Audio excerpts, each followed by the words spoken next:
Sunamganj boarding এ আসছিল 2 দিন থাকার পরে আমার ফিরাবার আছে না বাড়ির মধ্যে রাখা আছে। আমার পরিবার থেকে কেউ মাইনে নেয় না, আমি ফিরাবার চলে আইছি।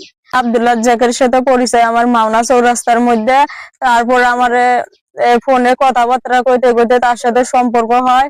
তারপরে হে আমারে নিয়ে আইছে, নিয়ে আইয়া ফিরে সুনামগঞ্জ বোর্ডিং এ আসছিল 2 দিন থাকার পরে আমার ফিরাবার আছে না বাড়ির মধ্যে রাখা আছে। আমার পরিবার থেকে কেউ মাইনে নেয় না, আমি ফিরাবার চলে আইছি। আসার পরে হে আমারে নিয়ে আবার ওই যে নদীর ঘাট আছে না, ওই জায়গার মধ্যে রাখা লুকাইছে। এখন হে কই আমি সেটা জানি না, আমার ওই জায়গার মধ্যে ফেলে আইছে। তারপর আমি নিজে থানার মধ্যে গেছি। এখন ফোনে এখন আমার সাথে যোগাযোগ হয়েছে না, রাইতে গেছে, এখনো যোগাযোগ হয়েছে না। এর আগে যোগাযোগ হয়েছিল, বলাই গেছে আমার চূড়া। আর বাচ্চা কাচ্চা 3টে, এখন বর্তমান 2টা আছে, একটা মারা গেছে।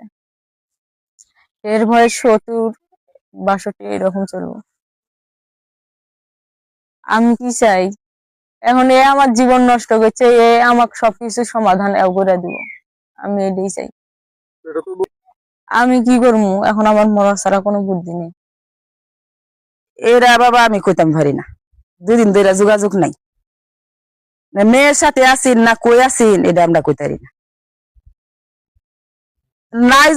নাই যখন তার কোনো খোঁজ খবর নাই, তখন আর কি কইয়া আছে না মরতে, এটা তো আর কইতারি না, এটাও তো কইতারি না।